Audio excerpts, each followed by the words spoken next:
Mga kapuso, this morning sabay tang sayron ang storya sa kinabuhi sa usa ka Misamis beauty nga karon opisyal ng kandidata sa Miss World Philippines. Help me welcome ang current Miss Villanueva and Miss Misamis 2022 fourth runner-up and now Miss World Philippines candidate si Miss Vea Bautista. Vea, good morning and welcome din sa At Home with GMA Regional TV. Kumusta ka karong buntaga? Hi, maingod to sa inyong tanan. Ako si Natasha Vea Bautista, nag-representar sa umaabot nga Miss World Philippines 2022 representing Villanueva, Misamis Oriental. O ginaot unta nga kamo okay mo mentally, physically, and emotionally. So ako okay ko karon. I'm very blessed that I am COVID-free and I am blessed to have this to be the guest of this session.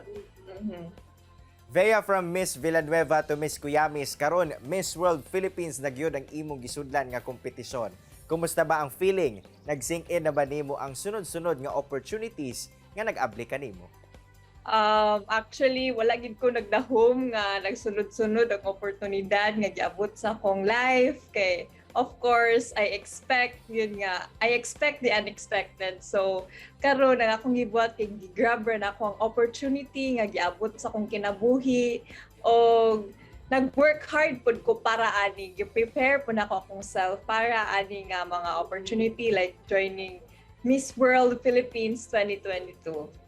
Sanglit karong bulan na sa Mayo ang kompetisyon. Kumusta ba ang mga preparasyon nga imong ginahimo, Vea, to prepare for Miss World? Ano na ka ba yung mga routines nga gina-practice and diets nga ginasunod?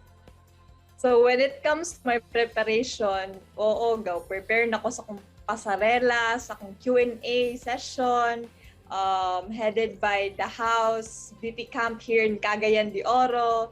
And then actually challenging ni siya para sa ako kay daghan kayo nga murag grabe ka hectic akong schedule and I needed to double time myself.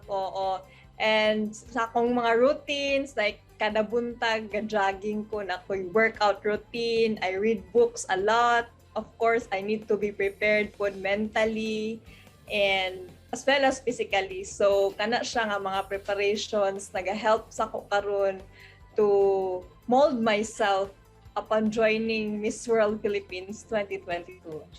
We hope for the best gayod sa imong umaabot nga kompetisyon, Vea, pero balikan tagabay ang imong pagsugod sa pageantry.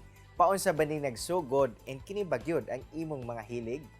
I started joining beauty pageants back when I was still in high school. Nag-appeal ko og beauty pageant sa school, which is nakadaog ko. And then sa Miss Villanueva last 2022, I was crowned Miss Villanueva 2022. And then, after Miss Villanueva, nag-join na din ko og Miss Misamis, which is nag-fourth runner-up ko adtong nga pageant. And I'm so very blessed of that. Kay adtong nag-join ko Miss Misamis, dagan kay opportunities nag-open para sa ako. Isa na ning Miss World Philippines nga gi-appoint ko nila na mag-join because nakita nila ang potential sa ako to be the Miss World Philippines 2022. Sa imong pageantry journey, Vea, alang nimo unsa ba ang mga butang nga nahatag sa imong kinabuhi o unsa ba ang joy nga nahatag kanimo sa pag-apil ani nga mga kompetisyon? Actually, ang naghatag yun og kalipay or joy ani nga pag-apil ako is to inspire others, to bring out the best in me, to perform myself, not only physically, but I wanted to voice out sa akong opinions, sa akong insights. Gusto na ko mo inspire sa mga babae diya nga kaya po nila mo join as long as determined sila, as long as na sila believe sa ilang dreams o sa ilang self, no matter what the circumstances are. Always believe in yourself lang yun. Karong buntaga, Vea, aduna sab kitay question nga giandam kanimo isip warm up sa umaabot nga Miss World Philippines.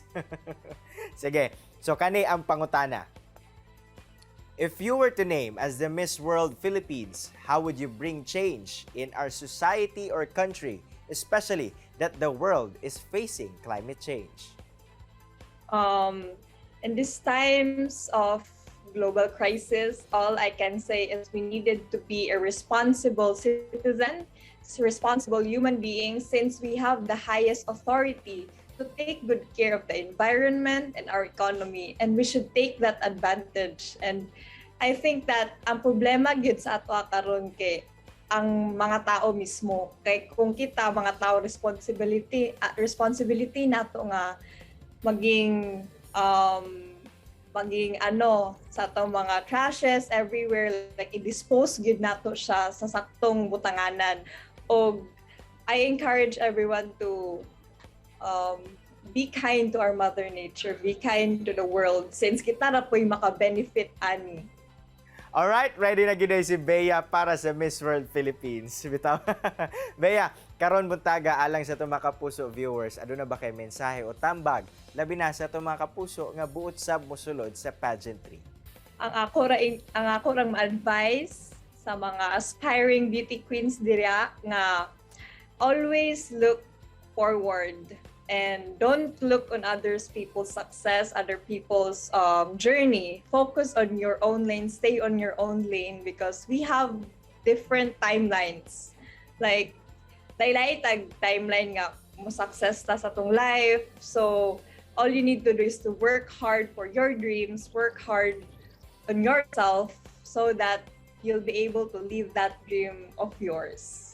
And always be kind and be humble all the time. Daghang salamat Vea Bautista sa oras nga imong gihatag dinhi sa At Home with GMA Regional TV. Panghinaot namo ang kalampusan sa imong mga ginahimo. Amping.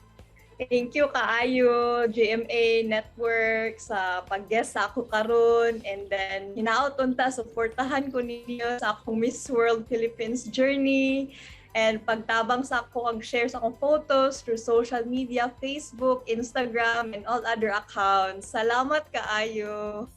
God bless you all. Kini ang At Home with GMA Regional TV.